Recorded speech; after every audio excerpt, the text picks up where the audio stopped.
All right, this is a 2014, I believe, Gibson ES 335 Memphis Studio, I believe is the model.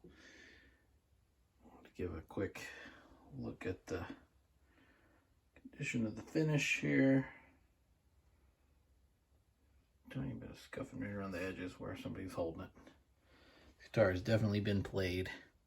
It's got a couple of, like I said, it's kind of sort of small nicks in it. I'm trying to use this light to show. One, or is it right here? Between the bridge and the pickup. Pickup, you can see, pretty mirror-like. Tiny little scuffs on them. Let me just finish on the body first. And then back, all sides. Pretty good. There's some little things. That might actually be dirt.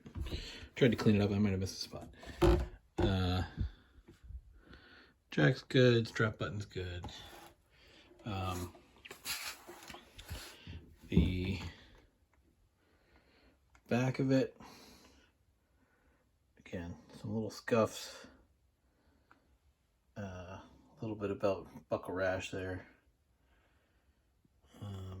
The guy had a sticker on it. You can see it more in the video than you do in person, but there's like a little bit of a rectangle there. The sticker's cleaned off. I think he put it on it as soon as he got it, and probably the rest of the guitar faded, is what I think happened. Let's see. Pretty good condition-wise. There's a little bit of something. It's hard to see it there. Sort of see how it almost looks like rough, like that's where he rested his arm mostly.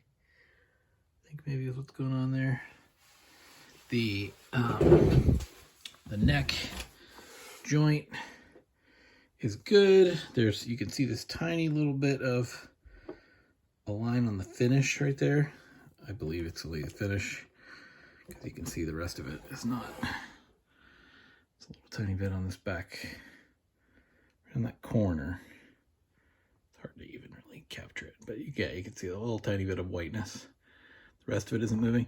Now, one place, so all along the fretboard, it's like right where the finish meets the fretboard, or was even kind of over top of the fretboard finish, that come on, focus. That it's like there's like this little tiny bit of like loose or whatever. My intention was to fill it with shellac. Since I'm told that's the easiest way to deal with it. I think the roughest part is probably right there. Let me set that down for a second. I can zoom in, yeah, I can. That's probably the very roughest part. It's not terribly noticeable, but you do see it. That is also on the, let me flip it over. A little bit on the back side, not as much. See, it's not like terrible, but it's there. And then also right where the headstock, like the what do you call it? The wood, the very thin wood on the top of the headstock. It's like you can see a line of it right along there also. There also, my intention was to shellac it and buff it, but since it's time to go, it's time to go. Let's see, other headstock notes.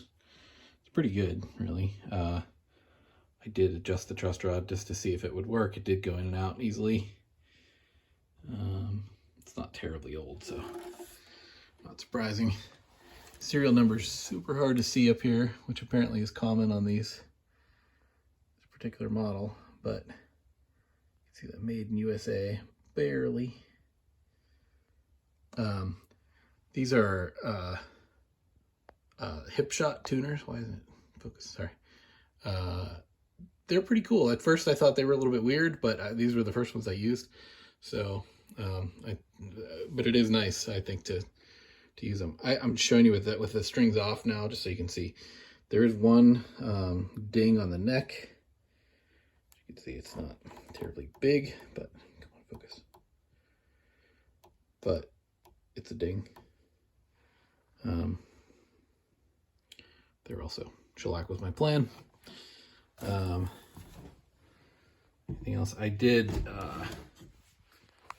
try to polish up the frets a little bit. I'm not terribly experienced at it, so I didn't try to do a ton of it, but I did get them crowned just very slightly and polished.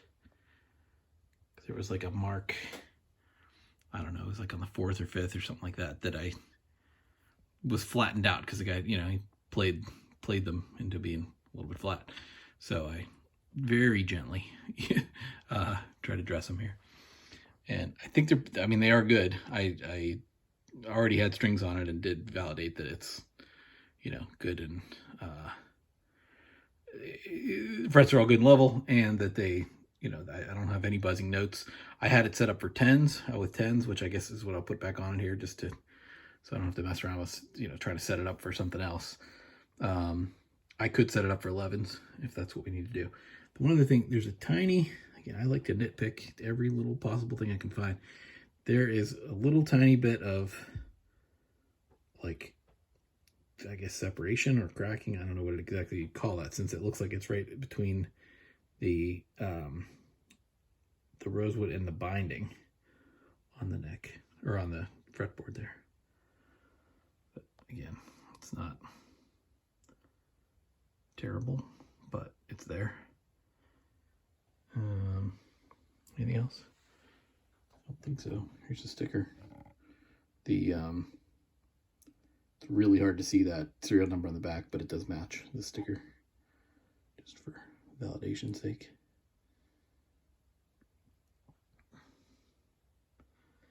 Again, I like it. It does definitely plays well. It's a nice guitar. It has been played, and I think it wants to be played more.